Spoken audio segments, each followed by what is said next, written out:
Hello प्यारे बच्चों, मैं हर्ष भैया आप सभी का स्वागत करता हूं हमारे इस प्यारे से चैनल हाई स्कूल टॉपर्स में। तो जैसा कि आप जानते हैं कि बोर्ड एग्जाम जो है वो बहुत ही ज्यादा नजदीक आ चुके हैं और इसीलिए हमने आपके लिए यहाँ पर एक कमबैक सीरीज लाई है जिसमें हम आपको बोर्ड एग्जाम में आने वाले जितने भी इंपॉर्टेंट टॉपिक्स है सब उसको एक क्विक रिवीजन या फिर अगर आपने कुछ भी नहीं पढ़ा है तो भी आप उसको यहाँ से पढ़ सकते हैं। तो आज का जो हमारा टॉपिक है वो है प्रतिरोध। जैसा कि आप जानते हैं पिछली क्लास में हमने पढ़ा था ओम का नियम। ओम के नियम में हमारे पास एक सूत्र आया था जिसे बोला जाता है V equal to I R, जहां पर ये जो V होता है वो होता है तार के सिरों पे उत्पन्न विभवांतर, I जो होती है वो उसमें होती है प्रवाहित होने वाली धारा, और R जो होता है वो होता है हमारा प्रोपोर्शनलिटी कांस्टेंट जिसे हम बोलते हैं समानुपाती नियतांक, उसको लिखा जाता है R से। लेकिन ये जो R कांस्टेंट आता है यही क्या होता है, हमारा चालक का प्रतिरोध होता है। तो ये तो ओम के नियम ने बता दिया था भाई कि जो कांस्टेंट होता है वो प्रतिरोध होता है। लेकिन ये प्रतिरोध है क्या, कि अगर हम समझना चाहें कि भाई प्रतिरोध क्या है, कहां से आ गया, तो प्रतिरोध जो होता है वो किसी भी चालक का वह भौतिक गुण होता है, वो बेसिक प्रॉपर्टी होती है जो उसके अंदर पहले से होती है,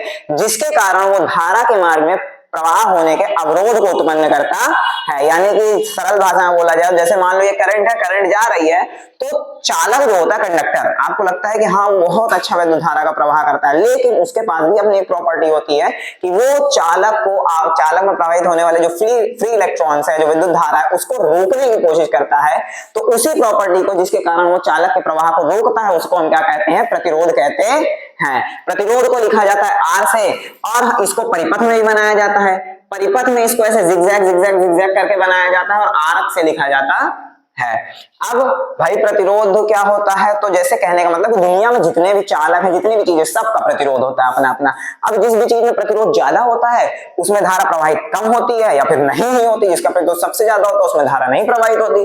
और वहीं पर कोई ऐसी चीज जिसका प्रतिरोध बहुत कम होता है, जैसे कॉपर सिल्वर की तार ले लीजिए आप, तो उसका प्रतिरोध कम होता है, तो उसके कारण उसमें धारा जो है वो बहुत आराम से प्रवाहित हो जाती है। ठीक है, तो जो प्रतिरोध होता है, जैसे हमारा कि भाई तुम्हें लग रहा होगा कि जैसे मैं परिपथ अगर यहीं पे बना दूं, ये सेल है, सेल का बड़ा वाला टर्मिनल प्लस, छोटा वाला माइनस, करंट यहां से निकली, यहां पर इसके सिरों पर उत्पन्न ये विभवांतर है, यहां से यहां तक ये R प्रतिरोध लगा हुआ, करंट यहां से निकली, यहां पर करंट वापस आ गई। तो अब ये जो प्रतिरोध जैसे परिपथ में बना दिया जाता है, तो ये ऐसा नहीं है कहीं से कि मैं एक प्रतिरोध गया भाई उठा के लाया कि भाई ये देखो तुम्हें दिखा रहा हूं कि ये प्रतिरोध है, तो ऐसा कुछ नहीं होता। जो भी जितने भी हमारे अप्लायंस होते हैं, यानी घर में लगे हुए उपकरण होते हैं जो बिजली पे चलते हैं, सबका अपना अपना प्रतिरोध होता है। जैसे पंखे की बात करते हैं, तो पंखा जो होता है उसमें देखे नहीं, वो कॉइल वाइंडिंग की होती है, तो वाइंडिंग में छोटी छोटी तार खूब घुमाई रहती है, तो उसके कारण जो होता है कि भाई एक तार में कम प्रतिरोध होता है, लेकिन जब कई सारी तार लपेट दी जाती है तो उसका थोड़ा थोड़ा करके प्रतिरोध बहुत ज्यादा हो जाता है। इसीलिए पंखा आपने नोटिस किया होगा कि चलते चलते क्या हो जाते हैं, गर्म हो जाते हैं। अच्छा, ये गर्म क्यों हो जाता है, कि जब किसी भी चालक का प्रतिरोध होता है ना, तो प्रतिरोध विद्युत एक तरीके की ऊर्जा है, तो जो ऊर्जा प्रवाहित होती है, अब उसको कोई चीज रोक रही है तो हम तो ऐसा बोलेंगे भाई ऊर्जा नष्ट हो गई, ऊर्जा खत्म हो गई। लेकिन हम जानते हैं कि ऊर्जा संरक्षण के नियम से ऐसा कभी पॉसिबल ही नहीं है कि हमारी जो ऊर्जा है वो कभी खत्म हो जाए या नष्ट हो जाए। ऊर्जा जो होती है वो जो उस चार्ज को, करंट को फ्लो करवा रहा है, वो कम हो गई, तो वो जो कम हुई ऊर्जा है वो इस रेजिस्टेंस से हीट के फॉर्म में, जिसको बोलते हैं ऊष्मा, गर्म हो जाता है, सरल भाषा में बोला जाए तो ऊष्मा के रूप में निकलती है। यानी कि जैसे पंखा बहुत देर तक चलता है, गर्म हो जाता है, क्यों गर्म हो जाता है, क्यों, क्योंकि उसका एक अपना प्रतिरोध है भाई, वाइंडिंग में तार की वजह से प्रतिरोध जो है वो तार को गर्म करता है, जिसकी वजह से पूरा पंखा गर्म हो जाता है।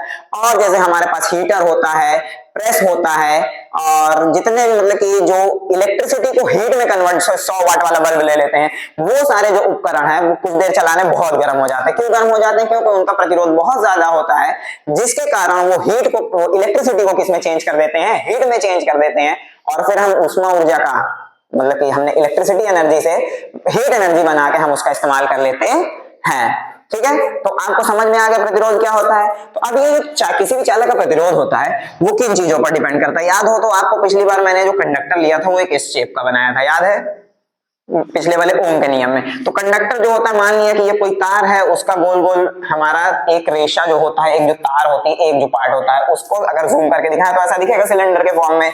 तो अब ये सिलेंडर जो है, मान लिया इस चालक की लंबाई L है और इसके अनुप्रस्थ काट का क्षेत्रफल, यानी कि अगर मैं, जैसे ये तुम्हारा मार्कर है, मार्कर को अगर मैं बीच से काट दूं, एक बीच से काट दूं, तो जो एरिया हमें दिखाई देता है वही क्या कहलाता है, अनुप्रस्थ काट का क्षेत्रफल कहलाता है, एरिया ऑफ क्रॉस सेक्शन। ठीक है, तो यही क्या हो जाएगा, मैंने मान लिया कि इसका area of cross section A है, तो इसका जो प्रतिरोध होता है आर, वो इसकी लंबाई के डायरेक्टली प्रोपोर्शनल होता है, अनुक्रमानुपाती होता है। ठीक, और इसके एरिया ऑफ क्रॉस सेक्शन के इनवर्सली प्रोपोर्शनल यानी कि व्युत क्रमानुपाती होता है। अगर मैं आपको इसको सरल भाषा में समझाऊं तो समझ लो एक आदमी है, चार्ज को समझ लो एक आदमी है, मोटा सा आदमी है। अब अगर उस आदमी को मैं एक पतले से गलियारे में भेज दूं तो उसको जाने में वहां पे दिक्कत होगी ना, तो जो दिक्कत होगी, अगर मैं गलियारा छोटा ऐसा है तो कम दिक्कत होगी, आराम से निकल जाएगा। लेकिन अगर गलियारा बहुत बड़ा है तो आप सोचेंगे उसको ज्यादा दिक्कत होगी। तो वैसा ही है कि इलेक्ट्रॉन इस तार से जा रहा है, अब ये तार रोकने की कोशिश कर रही है, तो जिसके कारण तार जितनी ज्यादा लंबी हो जाएगी यानी गलियारा हमारा बड़ा हो गया, तो हमें और ज्यादा मुश्किल का सामना करना पड़ेगा। तो इसलिए क्या होता है कि जो लंबाई हम जितनी ज्यादा लेते हैं चालक की, उसमें प्रतिरोध उतना ज्यादा हो जाता है।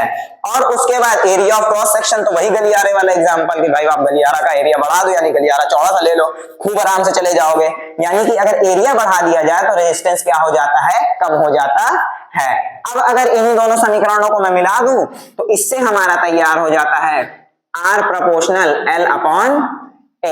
अब हमें मालूम है कि प्रोपोर्शनैलिटी कांस्टेंट हटता है तो इक्वल, प्रोपोर्शनैलिटी का साइन हटता है तो बराबर का साइन लगाते हैं, तो उसके साथ एक कांस्टेंट भी आता है।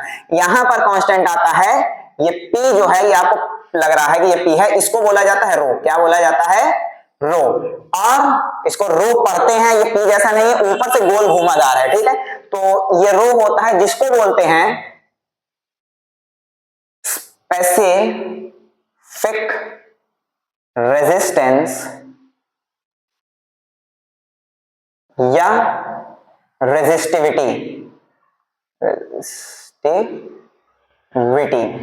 ठीक है, क्या बोला जाता है, रेजिस्टिविटी बोला जाता है। यानी कि हम अगर देखें तो प्रतिरोध का जो फॉर्मूला होता है वो होता है रो एल अपॉन ए, जहां पर ये जो रो होता है उसे बोलते हैं हम चालक का स्पेसिफिक रेजिस्टेंस, विशिष्ट प्रतिरोध, जो कि चालक के मटेरियल पर डिपेंड करता है। मटेरियल कहने का मतलब कि आप लोहा ले लीजिए, दुनिया से कहीं भी लोहा ले लीजिए, तो किसी भी पार्ट से आप लोहा निकाल रहा है या चांदी निकाल रहा है, एक मेटल अगर आप लेते हैं उसके लिए जो रो की वैल्यू है ना वो फिक्स होती है, वो कभी किसी चालक के लिए बदलती नहीं है।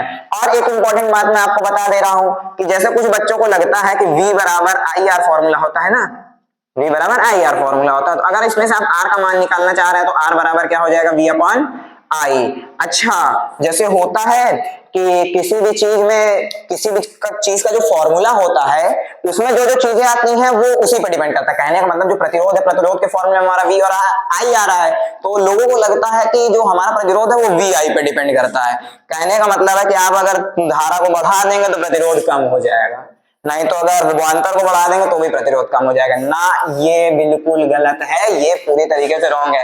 भाई याद करो, यहाँ पर V और I इनवर्सली प्रोपोर्शनल होता है, इसके रिस्पेक्ट में, इसके साथ में ये कांस्टेंट होता है, प्रतिरोध थोड़ी बदल जाएगा। भाई प्रतिरोध तो चालक का गुण होता है, चालक का गुण कैसे बदल जाएगा, वो नहीं बदलता है।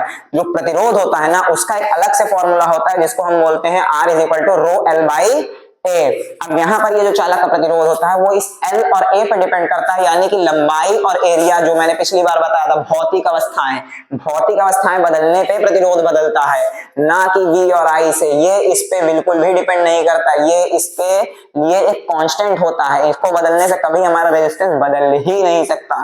रेजिस्टेंस जो है वो इन बातों पर निर्भर करता है, और साथ ही साथ एक चीज और होती है जिसपे प्रतिरोध निर्भर करता है, जिसे हम बोलते हैं चालक का तापमान। अगर आप किसी भी चालक का तापमान बहुत ज्यादा बढ़ाते हैं तो उसका जो प्रतिरोध है वो बढ़ता चला जाता है, यानी कि आप कंडक्टर को जितना ज्यादा गर्म करोगे उसका जो रेजिस्टेंस है वो बढ़ता चला जाएगा, और वहीं उसके उल्टा कि आप उसको जितना ठंडा करते चले जाओगे उसका रेजिस्टेंस कम होता चला जाएगा। ठीक, तो बच्चों आज के लिए हम इतने पे बंद करते हैं। तो आपको जितनी भी चीजें मैंने समझाई उसको एक बार कमेंट में जरूर बता दीजिएगा, अगर आपको समझ आया या नहीं आया, और जो भी आपके डाउट रह गए उसको भी कमेंट में लिख दीजिएगा, मैं आपको उसको बता दूंगा नेक्स्ट वीडियो में। ठीक है, तो आज के लिए बस इतना ही, और मैं आशा करता हूँ कि आपको वीडियो पसंद आई होगी। तो वीडियो को एक लाइक करें, हमारे चैनल को सब्सक्राइब करें, और साथ ही साथ अभी तक आपको जिन दोस्तों ने अभी तक कुछ नहीं पढ़ा है उनको ये वीडियो जाके शेयर भी कर दीजिए।